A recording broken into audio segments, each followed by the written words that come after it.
네, 안녕하십니까? 고대 서아시아에서 태어난 구약성경 강좌를 진행하고 있습니다.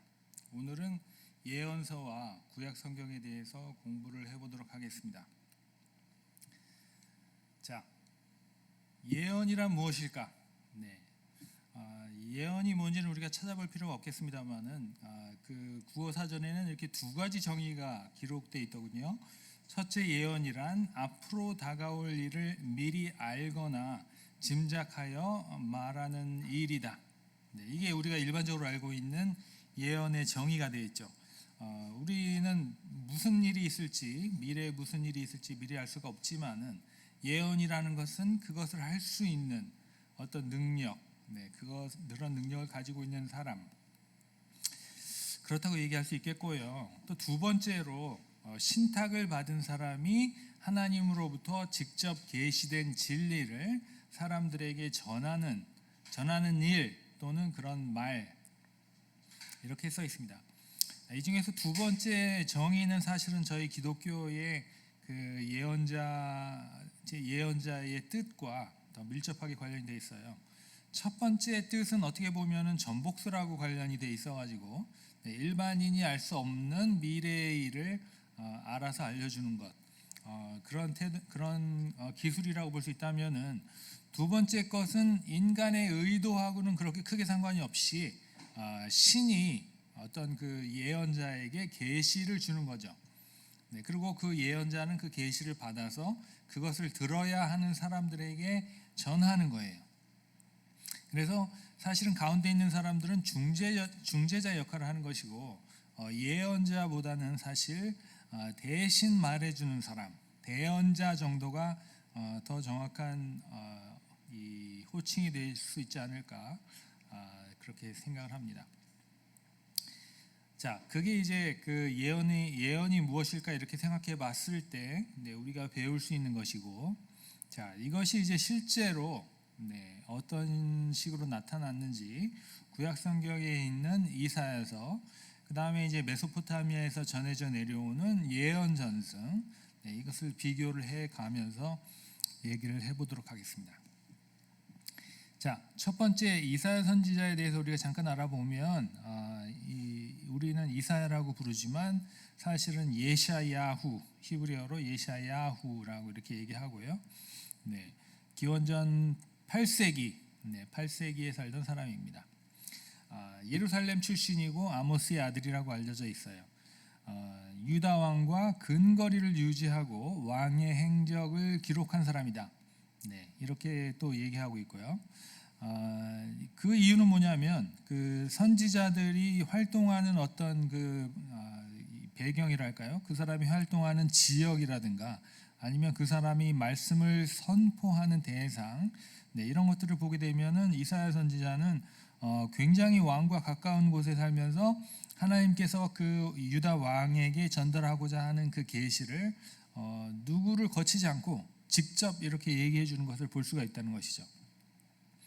그래서 아마도 이사야는 그 예루살렘에 살던 상당히 이제 그 지위가 높은 집안의 사람이 아닐까 이렇게 짐작을 하고 있고요.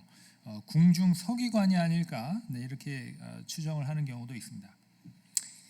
이사야서에 보면은 이사야는 결혼을 했고 두 아들이 있다라고 했는데, 이거는 뭐 그렇게 사실인지 아니면 어떤 예언과 관련된 상징 행동인지 잘 알 수 없습니다. 왜냐하면 그 아들의 이름들이 되게 이상하죠. 그래서 이제 미래에 있을 일들을 이름으로 이렇게 결정을 했기 때문에 실제 사건인지는 잘 모릅니다. 자, 이사야서의 저자로 우리가 알고 있습니다. 이사야서의 내용을 보시면 이스라엘에 임박한 심판, 이방 나라들을 심판하신 하나님, 그 다음에 이스라엘과 유다에게 임할 화, 이스라엘의 미래에 대해서 미래에 받을 복, 이런 것들이 이제 기록이 되어 있죠. 그래서 이렇게 심판에 관련된 내용이 쭉 나오다가 나중에는 복에 대해서 이렇게 선포를 하고 있기 때문에 학자들은 그 이사야서 초반에 활동하던 선지자와 그 맨 마지막 부분에 활동하던 선지자는 다른 시대에 속한 사람이 아닐까 네, 이렇게 이제 그 얘기를 하기도 합니다. 뭐 우리 입장에서 그게 이렇게 중요한 것은 아니고 어쨌든 그 이사야 선지자는 8세기에 기원전 8세기면은 이제 그 유다 왕국이 아주 왕국을 계속해서 이어나가던 굉장히 중요한 그런 시기이고 722년이 북왕국이 멸망하는 것이기 때문에 그 멸망하기 한 20년 전부터 태어나 가지고 이렇게 활동을 하다가 네, 이 유다 왕국 멸망을 이제 목격을 하고 그리고 아직 유다 왕국이 이제 그 멸망하기는 좀 한참 전이고 네, 그런 그 유다 왕국의 왕국 시기에 활동한 그런 선지자로 생각을 하시면 될 것 같습니다. 학자들은 뭐 8세기 예언자다 이런 그 호칭을 사용하는데 8세기에 활동했던 그 예언자들이 공통적인 특징이 있습니다. 네, 윤리적인 어떤 그 경고, 네, 하나님을 섬기는 어떤 제의보다 윤리적인 생활을 더 강조하고 정의로운 사회를 세우는 것, 네, 이런 것들을 더 강조하는 특징들이 있는데 이사야 선지자도 이제 그런 부류에 속합니다. 자, 우리는 이제 이사야서 7장 1절에서 25절을 위주로 생각을 해볼 텐데요. 요것을 우리가 한번 살펴보고 그 다음에 이제 비슷한 이것과 동일하지는 않지만 이것과 이제 비슷한 그 메소포타미아의 예언 전통과 비교를 해보도록 하겠습니다. 자, 이사야서 7장 1절 2절을 보시면 이 다음에 나오는 선포의 역사적인 배경이 기록되어 있는데 아람 이스라엘 연합군이 유다와 전쟁을 하는 시대다 이렇게 써 있습니다. 이게 뭐냐면 그 아람과 이스라엘이 다시 말해서 그 이스라엘의 북왕국과 그거보다 더 북쪽에 있었던 시리아 지방의 아람 나라들이 연합을 해요. 왜 연합을 하는가? 네, 이스라엘과 아랍 나라들은 유다에 비하면 사실은 굉장히 국력이 센 나라들이에요. 네, 북이스라엘과 남왕국 유다를 비교를 하게 되면, 네, 북이스라엘은 굉장히 넓은 평야를 소유하고 있고, 그리고 굉장히 중요한 무역로가 지나가고 있는 나라이기 때문에 사실은 북이스라엘이 경제적으로 더 부강했던 나라입니다. 그리고 이제 시리아에 있던 뭐 다메섹이라든가 뭐 그 이외에 그 주변에 있던 다른 아랍 나라들도 사실을 굉장히 이제 그 국력이 셌던 나라들이고요. 그래서 이런 나라들이 연합을 하는 이유는 서로 연합을 해가지고 지금 동쪽에서부터 밀려오고 있는 아슈르 제국에 대항을 하기 위해서입니다. 네.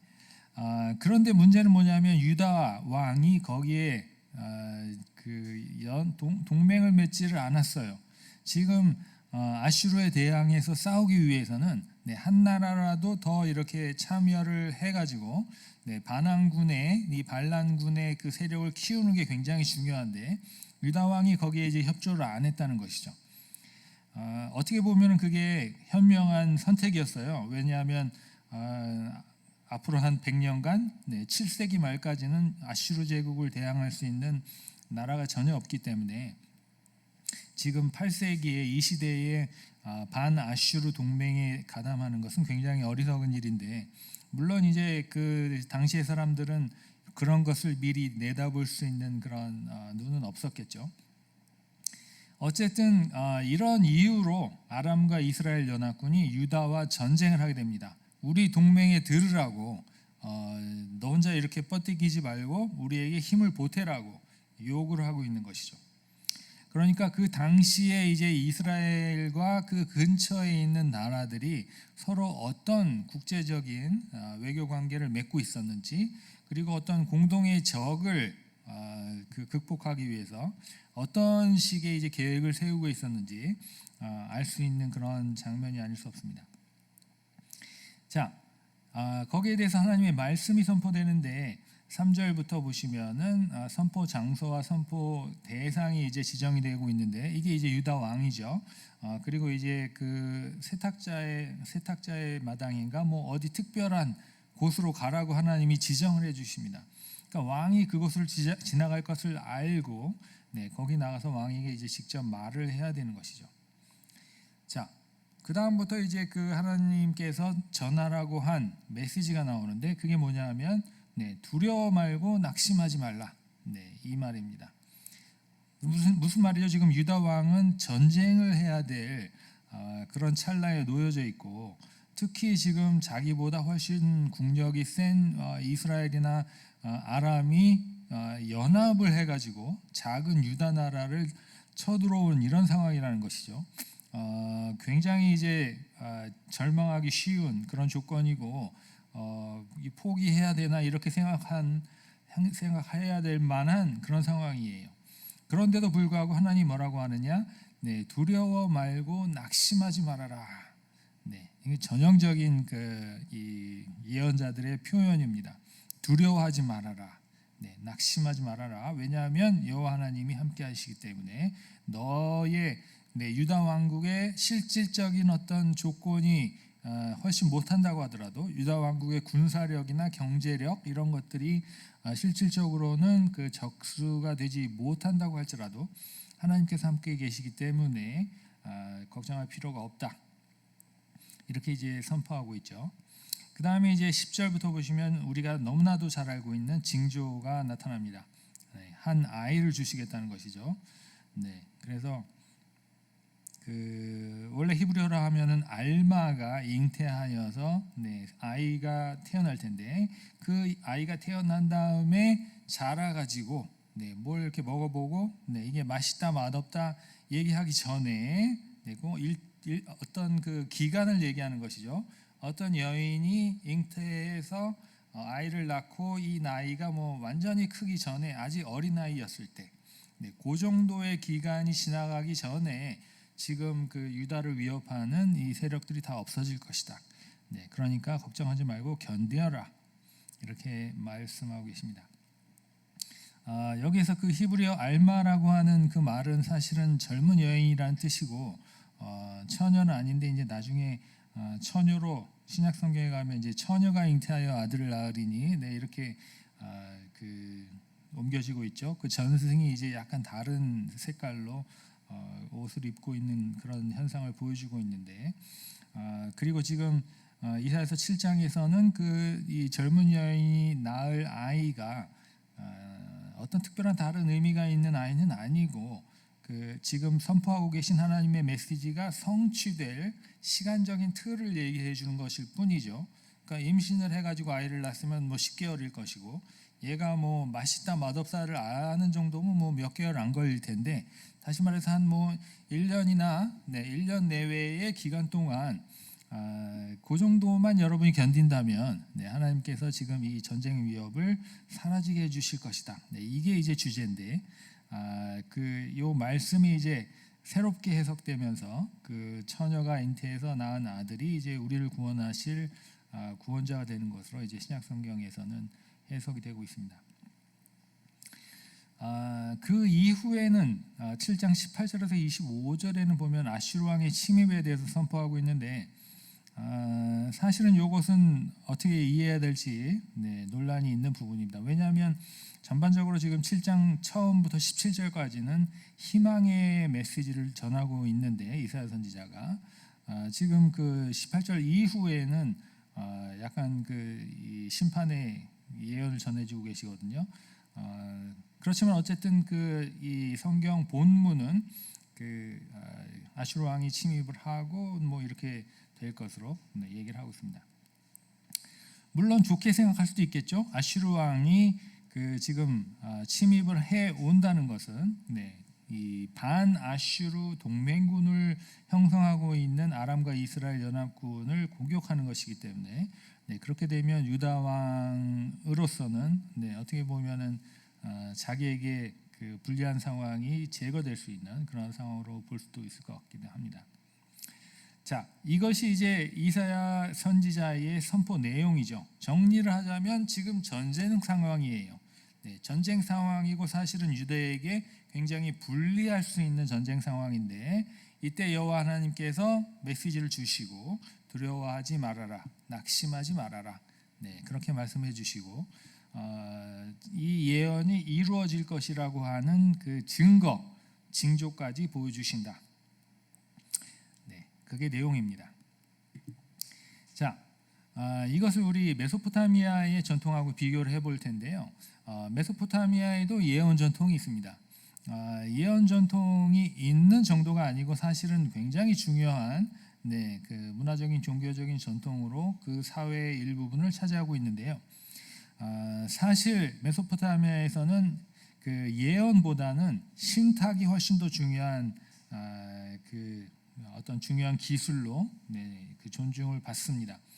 어떤 거 동물 내장이나 돌연변이를 관찰을 해가지고 거기서 징조를 읽어내는 기술, 점성술 뭔지 아시죠? 별 살펴보는 거.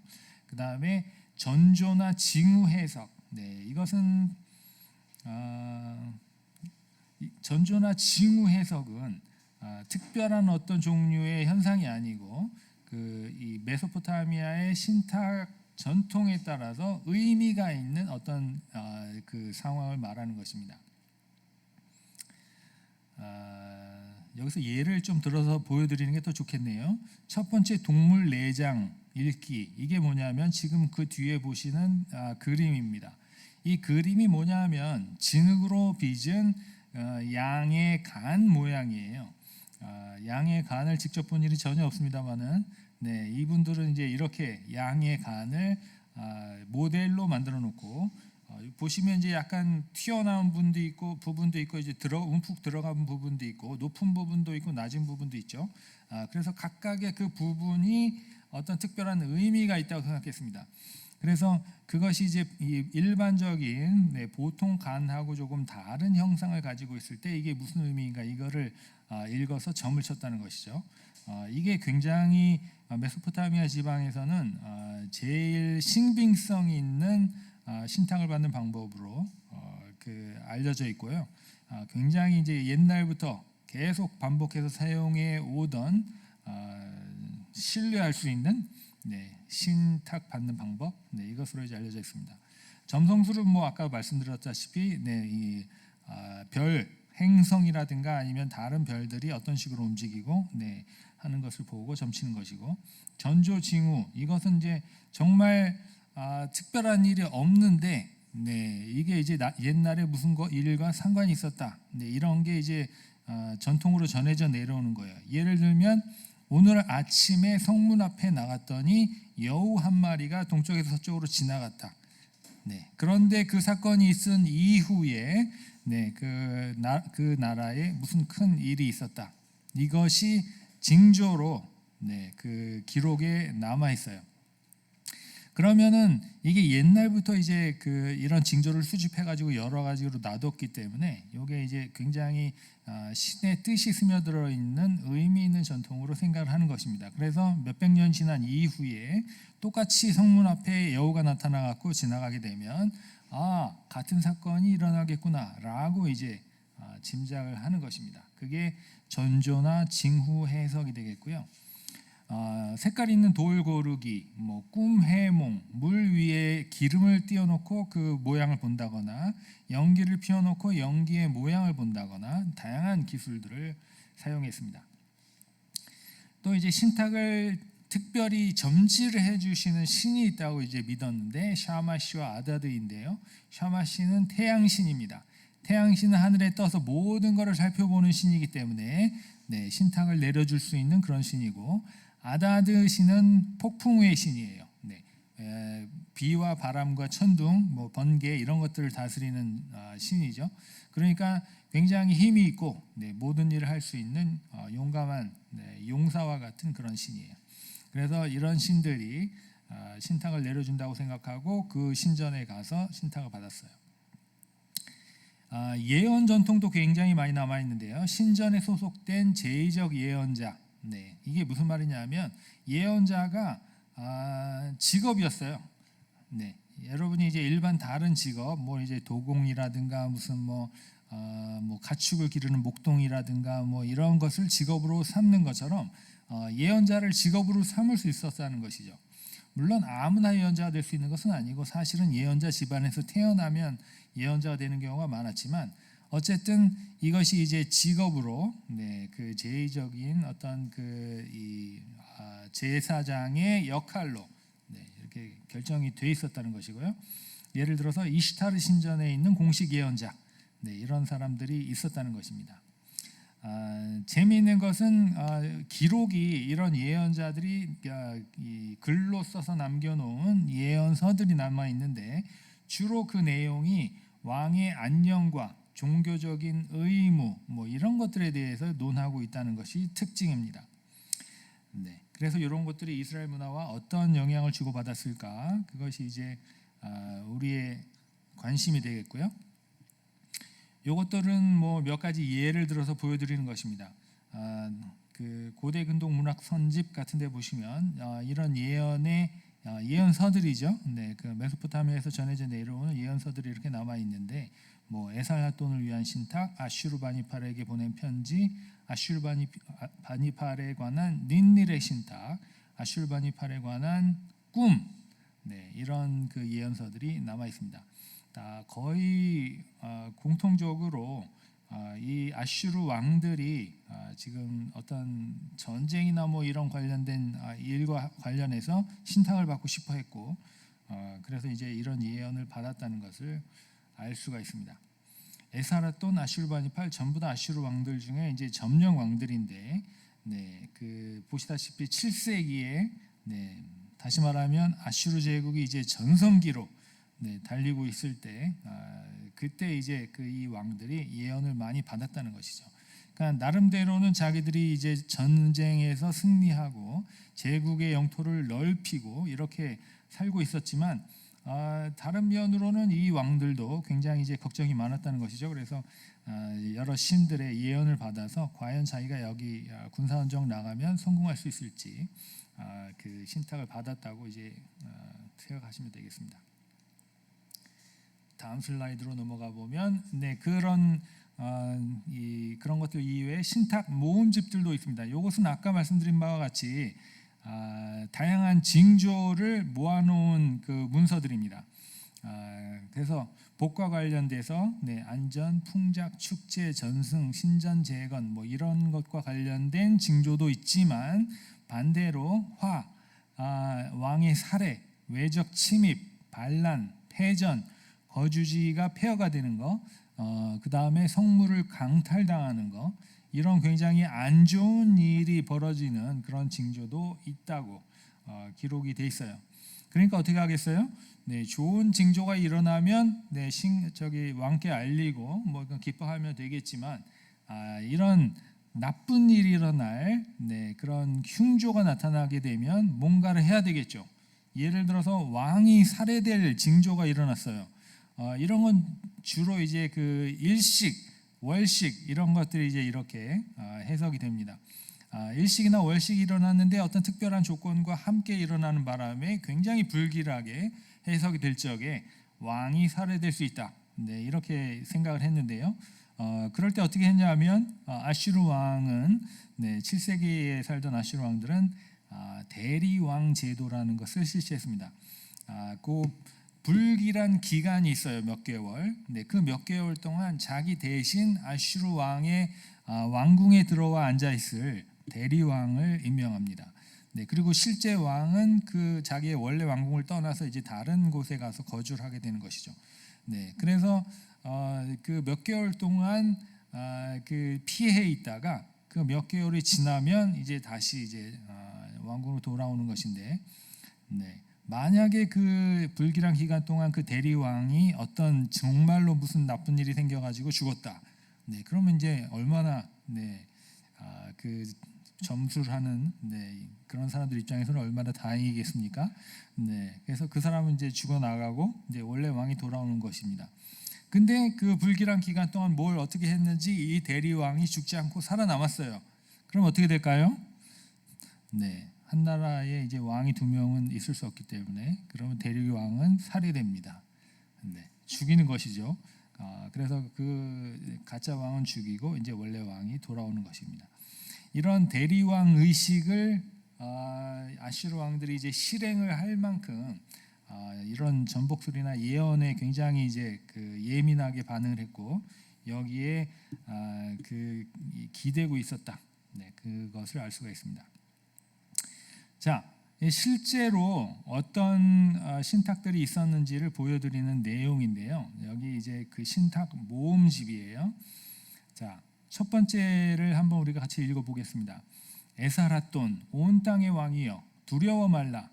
당신을 향해 불고 있는 그 바람쯤 내가 한마디 말로 그치게 만들 수 있다. 당신의 적들은 시마누의 입속에 잡힌 어린 돼지와 같으니 당신이 가까이 가기만 해도 도망할 것이다. 내가 위대한 벨렛이며 요거 시작하기 전에 지금까지 읽은 그 세 줄은 그러니까 이제 그 왕에게 굉장히 긍정적인 그런 신탁을 보여주고 있습니다. 실제로는 지금 이 에사라돈이라고 하는 왕에게 대적하는 적들이 있어요. 그런데 그 적들이 이제 크게 성공하지 못할 것이다. 그러니까 두려워 말라. 이렇게 얘기하고 있죠.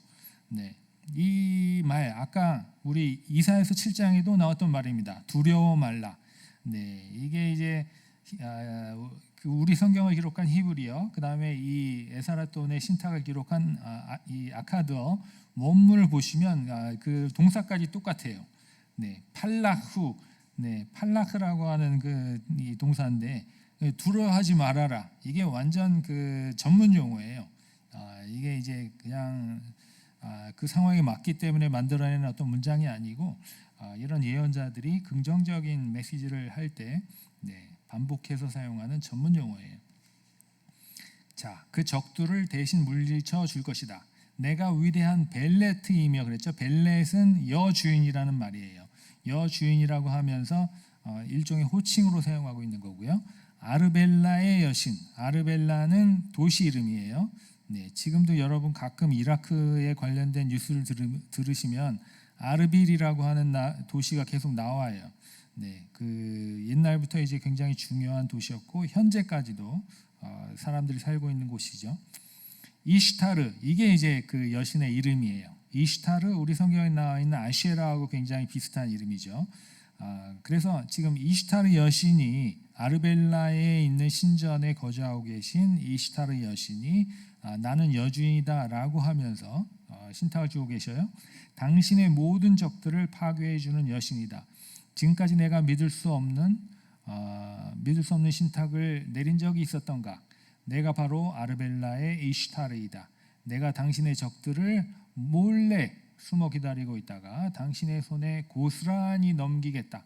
나 아르벨라의 이슈타르가 당신 앞에 그리고 당신 뒤에서 함께 행진할 것이다. 두려워 말라. 다시 나오고 있죠. 두려워 말라. 오직 겁쟁이들이 아침에 일어나 앉을 때마다 슬프게 운다라고 말한다. 여기까지입니다. 아르벨라의 여사제 이슈타르 라타시아스로부터 이게 무슨 말이냐면 아르벨라라고 하는 도시에 있는 이슈타르 여신 신전 안에 저 제사장이 지금 앉아 있는 거예요. 이슈타르 라타시아트라고 하는 제사장이 앉아가지고 점을 쳤는데 신탁을 받았는데 혹은 징조를 분석했는데 지금 위와 같은 그런 신탁이 나왔다고 이것을 이제 편지에 써가지고 왕께 보고를 하는 것입니다. 자, 그 다음은 짧은 거죠. 오 아슈르의 왕이여 두려워 말라. 아슈르 왕의 적들을 모두 살육해 버리리라. 아르벨라의 여사제 신키샤 아무르로부터 한 줄짜리가 나왔고요. 똑같은 두려워 말라 이게 나왔어요. 자, 내가 나의 왕 에사라돈을 기뻐한다. 아르벨라가 그를 기뻐한다. 이거는 아주 그냥 어떤 뭐라고 해야 될까요? 그 왕의 그 왕권이라든가 이런 것의 정당성을 인정해주고 그 신이 지금 우리 왕을 사랑한다고 얘기해주고 있죠. 산지 다라후야 출신 여사제 리무 알라테로부터 또 다른 게 있습니다. 두려워 말라 에사라돈 나 벨 신이 내게 말한다. 이번에는 말하는 신이 달라졌어요. 벨이라고 하는 말은 주인, 남자 주인이라는 말이에요. 벨레트는 여자 주인, 벨은 남자 주인. 다시 말해서 이제 그 벨이라고 하는 것은 주인이라는 호칭인데 여러분 잘 보시면 벨이라고 되어 있는데 이게 이제 아카도로는 벨이고 이쪽 이제 서쪽으로 와서 아람어나 히브리어에서는 이게 바알이에요. 바알. 네, 바알이라는 말도 주인이라는 뜻이거든요. 그래서 이게 다 같은 어근에서 나온 같은 호칭이에요. 자, 벨신이 내게 말한다. 나는 마치 너를 낳은 내 어미처럼 너의 속마음을 들여다보았다. 60명의 신들이 너를 보호하기 위해서 나와 함께 여기 서 있다. 네, 얼마나 안심이 되겠어요? 이 사람은 이제 그 다신교를 믿고 있는 그 지역의 왕인데 60명의 신들이 지금 날 보호하기 위해서 둘러서 있대요. 와, 천사가 지금 천군 천사가 둘러서 있다는 말과 같아요. 네, 지금 누가 둘러서 있는지 그 다음에 나오고 있어요. 신, 네, 달의 신이에요. 신이 내 우편에 섰고 샤마시, 태양의 신이에요. 샤마시가 내 좌편에 서 있다. 60명의 신들이 너를 에워싸고 전투를 하기 위해 버려섰다. 사람을 믿지 말라. 눈을 들어서 나를 보라. 나는 아르벨라의 이시타르요 아슈르 신이 당신을 사랑하도록 만든 장본인이다. 그랬습니다. 네. 여기서 보시면 지금 이 표현만 보자면 사람을 믿지 말라, 눈을 들어 나를 보라. 네, 이거 시편에 나왔다 그러면은 우리 성경 구절로 봐도 네, 아무런 문제가 안 될 그런 지금 지시문이죠. 네, 나만을 쳐다보고 나에게 충성을 다하면 네, 모든 일이 잘 풀릴 것이다. 네, 이시타르라고 하면서 아슈르 신이 당신을 사랑하도록 내가 만들었다. 당신이 아직 어렸을 때 내가 당신을 선택했다. 네, 이거 뭐야? 어머니 뱃속에서부터 나를 선택했다는 것이죠. 네, 왕권을 그 유아기 때부터 받았다는 것이고, 두려워 말라. 다시 나오고 있죠. 두려워 말라. 나를 믿고 찬양하라. 내가 두 손을 놓고 앉아 있을 때 당신을 싸움에서 이겼던 적들이 한 번이라도 있었는가? 네, 내가 움직여야지 전쟁에서 이기는 것이지. 내가 두 손을 놓고 앉아 있으면 이길 수 없다는 것이죠. 자, 지금 뒤에 있는 자들도 곧 앞으로 나서는 지도자가 될 것이다. 나는 천필의 신 나부인이 나를 믿고 찬양하다.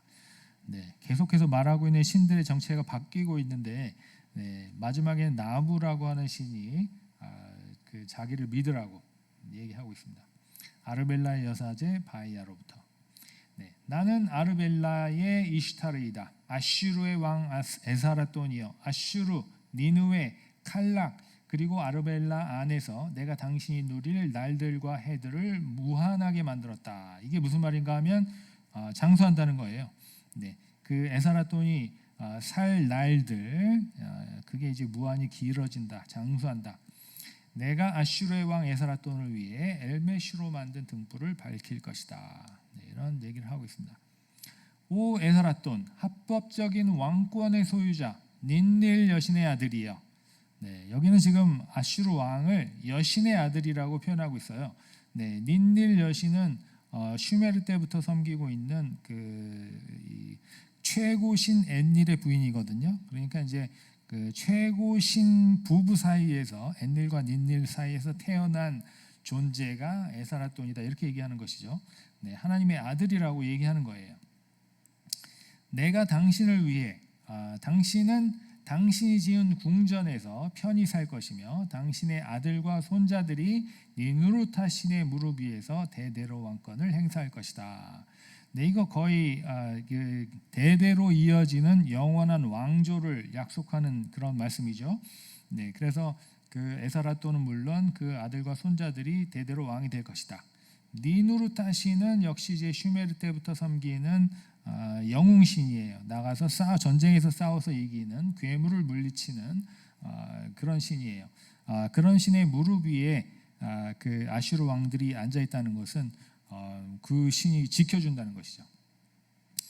그래서 지금 보시는 바와 같이 네, 전반적으로 아슈르에 전해져 내려오고 있는 예언 전통은 그 왕과 관련이 돼 있어요. 네, 왕의 불안한 마음, 왕이 이제 어떤 계획을 세우고 이거를 실행하려고 하는데, 네, 이게 이제 신께서 제가를 해 주실까? 네, 이런 어떤 그 의심, 네, 이런 것들을 위로해 주기 위한 네, 그런 기능을 하고 있는 것이죠. 지금 읽어본 거를 쭉 다시 보시더라도 네, 그 부정적인 건 거의 없어요. 네, 예언은 거의 긍정적인 얘기만 하고 있어요. 네, 왕에게만 드리고, 네, 긍정적인 얘기만 해드리고 이렇게 하고 있다는 것이죠. 네, 이게 사실은 우리가 생각할 수 있는 성경과 그 다음에 메소포타미아의 예언 문학이 크게 다른 점이에요. 자, 그것을 이제 정리해서 이렇게 우리가 얘기할 수 있겠는데, 첫 번째, 왕과 지근거리에서 소통하는 직업적 예언자.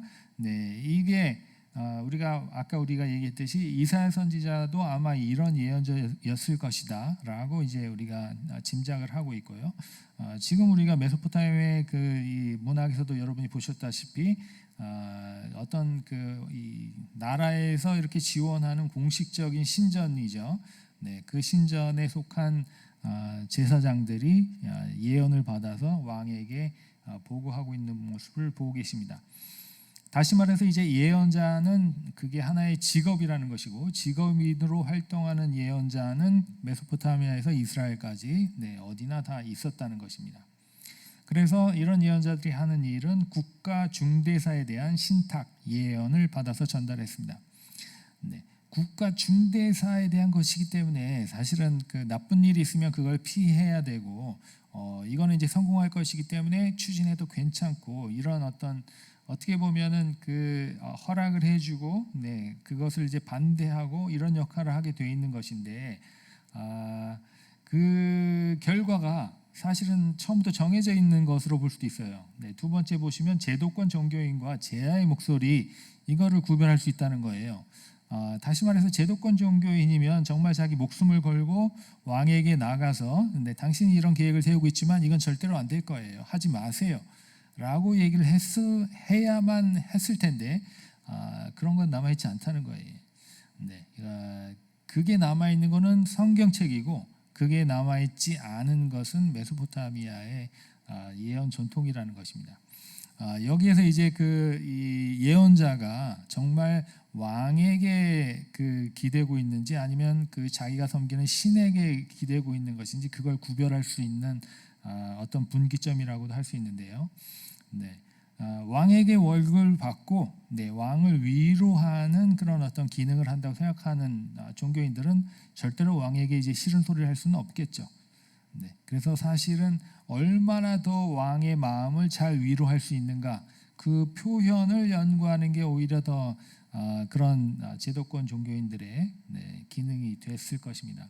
그래서 아까 우리가 본 것처럼 내가 너의 앞에 너의 뒤에서 함께 행진해 준다, 아니면 60명의 신들이 너를 둘러서 지켜준다, 이런 표현들을 지금 사용하게 되는 것이죠. 거기에 비해서 제야의 목소리, 왕에게 가서 선포하기는 하지만 어떨 때는 긍정적인, 어떨 때는 부정적인 심판의 예언까지도 할 수 있는 그런 예언자들이 사실은 이스라엘의 예언자들이다. 왕에게 비판적인 예언을 전할 수 있는지 여부, 이것이 정말 이 이스라엘 전통과 메소포타미아 전통을 가르는 경계선이 되고 있습니다. 그래서 종교학적인 유사성은 있지만, 그러나 이제 실질적으로 전하는 메시지를 보게 되면 메소포타미아와 이스라엘은 예언 전통이 다르게 구별된다. 특히 이제 3번 보시면 사회적 부패를 윤리적인 타락으로 보고 종교적인 죄라고 설포하는 이런 내용. 이런 내용은 메소포타미아에서 전혀 찾아볼 수가 없습니다. 왕이 윤리적으로 타락했어요? 왕이 종교적인 죄를 지었어요? 이런 얘기는 절대로 할 수 없는 것이죠. 만약에 왕이 이제 했던 일이 과거의 어떤 징조, 아까 우리가 얘기했던 그 징조에 어긋나는 부분이 있다면 빨리 보고를 해갖고 그것을 이제 제거할 수 있는, 그 행동의 악영향을 제거할 수 있는 앵마기 제의, 이런 걸 하는 경우는 있어요. 근데 그것은 절대로 이제 왕의 윤리적인 타락을 지적하거나 종교적인 죄를 지적하거나 하는 것과는 이제 거리가 있는 것이죠. 결국에는 인간 위주의 인간을 바라보는 예언 전통과 정말 하나님께로부터 받은 계시를 전하는 그 예언 전통은 완전히 이제 다를 수밖에 없다는 것이 이제 밝혀지고 있습니다. 자기 민족의 파멸까지 선언하는 과감함. 네, 이거는 이제 나중에 이제 유다 왕국이 멸망할 때쯤, 네, 이사야 선지자 말고 그 다음 세대 예레미야 선지자 같은 그런 선지자가 활동할 때가 되면 너희들 계속해서 이렇게 인류적으로 타락하고 죄를 지으면 하나님께서 벌을 주시고 이 국가가 멸망할 수도 있다. 네, 이렇게까지 얘기한다는 것이죠. 네, 여러분 예루살렘에 직접 가보시면 아시겠지만 그 다윗성이라고 하는 그 도시는 굉장히 좁습니다. 맥시멈으로 따져봐야 축구장 2개 정도 합친 거 정도, 네, 그렇게 정도밖에 될 수 없어요. 근데 그 안에 이제 이 왁작지껄하게 이제 유다 사람들이 모여가지고 예루살렘 수도라고 이제 모여 살고 있는데 거기에 예레미야 같은 선지자가 나타나갖고, 네, 벌거벗고 다니고, 네, 어깨에다가 막 무슨 뭐 소의 뭐 이런 멍에 같은 거 지고 다니면서 이제 유다는 망할 거야, 유다는 망할 거야 이러고 돌아다닌단 말이죠. 네, 그러면 그 동네에서 이 정신 나간 노인네를 모르는 사람은 아무도 없어요. 네, 그렇게 이제 자기 목숨을 걸고, 네, 이렇게 활동할 수 있는 전통, 그것이 이제 이스라엘의 예언 전통의 특징이라고 말할 수 있고요. 그렇게 예레미야가 활동했을 때 유다 왕이 예레미야를 마음대로 죽이지도 못해요. 네, 가장 그 왕이 할 수 있는 일 중에 심각한 지독한 일은 뭐냐면 그 사람 가둬놓는 거죠. 더 이상 돌아다니지 못하게. 네, 너무 짜증나니까. 네, 그 정도가 이제 왕이 할 수 있는 일이었어요. 그건 어떻게 보면 예레미야 선지자가 박해를 받은 거라고 볼 수도 있지만, 어떻게 보면 그 왕도 여호와 하나님을 인정하기 때문에 그 예언자를 마음대로 죽이지 못했다고 해석할 수 있는 그런 전통이에요. 그래서 결론적으로 예언이라고 하는 전통은 이스라엘에도 있었고 메소포타미아에도 있었지만, 이렇게 지금 우리가 얘기한 바와 같이 그 인간을 향한 예언과 또 이제 그 하나님에게 직접 받은 계시와는, 네, 분명하게 구분이 된다. 네, 이렇게 이제 얘기를 할 수 있겠습니다. 자, 오늘은 여기까지 이야기하고 마치도록 하겠습니다. 감사합니다.